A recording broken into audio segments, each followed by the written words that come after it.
As at the time of making this video, my father is an octogenarian in his 80s.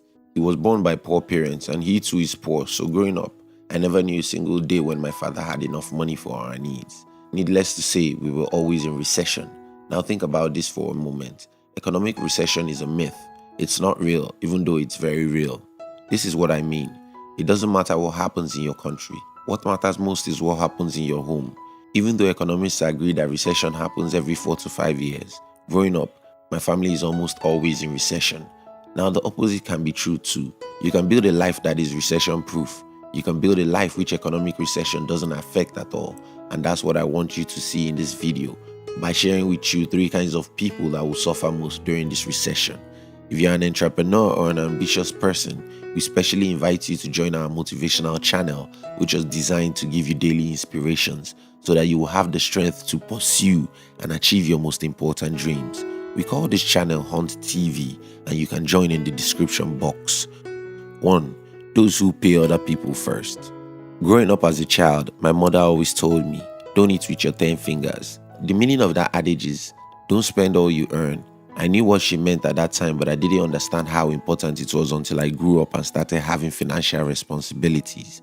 Today, I eat with my 1 or 2 fingers. When it comes to keeping and investing money, I should be considered an extremist, but most people in the world are just my opposite. They spend as fast as they earn. In fact, some spend faster than they earn. I understand. Everyone believes that they would save or invest money if they earn a little more than they are earning now. Unfortunately, that's like saying you will stop sleeping with different girls when you get married. It doesn't work that way because it's a habit. Saving money isn't much about how much you have, but about your money habit or your money mindset. What is your money mindset? My life has always been about earn, invest, and spend. I only spend whatever remains after I've invested, and oftentimes it doesn't remain much, so I hardly have much to spend. Opposite is true for most people. Their financial mindset is earn, spend, and try to save. Oftentimes, there's nothing left to be saved or invested. That's what Judge Classen said, pay other people first. People who pay other people first will suffer whenever there is a financial crisis in their personal life or in their country. Think about this. What do you do first? After you earn money, if I can know what you do first after you earn money, I can know your financial status. That is your financial mindset. Earn, invest and spend, or earn, spend and invest. 2. Those who have low paying skills.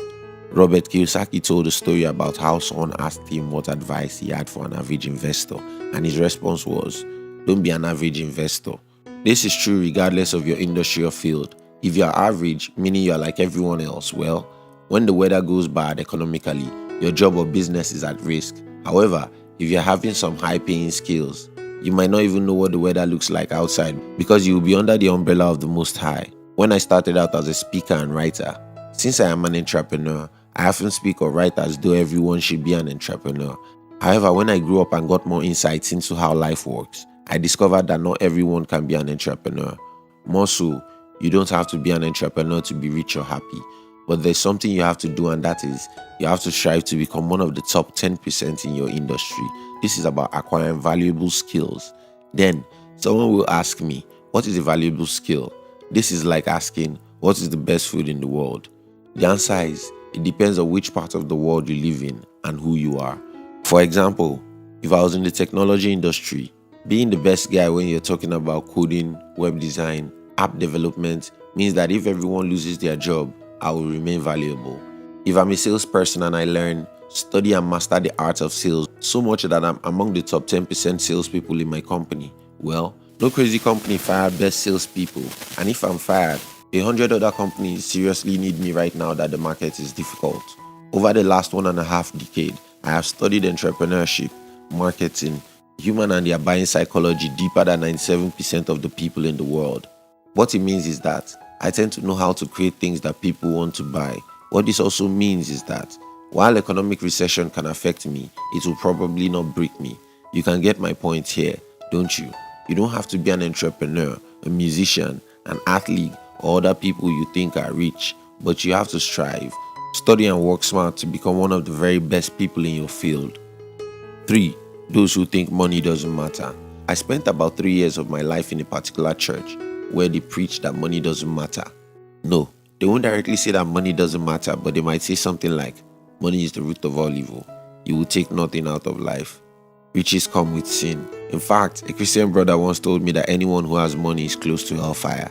I know, you might not hold some of these extreme views about money, but that doesn't mean that deep within you, you take financial freedom very seriously. Several years ago, when I decided to become rich, I never cared about fast cars or expensive mansion. I don't care about becoming a billionaire or anything like that. The only thing I wanted was to have enough money to make me stop worrying about money. I just wanted to have a little more than enough, and my desire to achieve that goal was as strong as my desire to live. I mean, I always believe that money is like oxygen. You don't need too much of it and you don't need it after you're dead. But if you don't have enough of it, you cannot live. Yes, nobody takes money with them when they die. Yes, nobody can spend $1 billion on food in a lifetime. Yes, nobody needs the $100,000 Rolex watch. But if you don't have enough money to cover your basic expenses and a little more, you can't be a truly happy human. The name of the game is called desire, burning desire.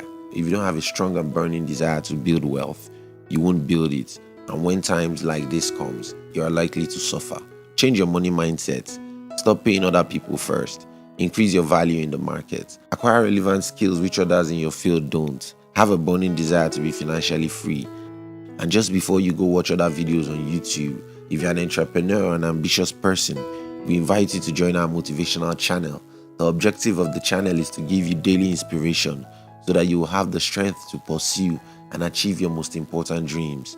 We call this channel Hunt TV, and you can join in the description box. We love you.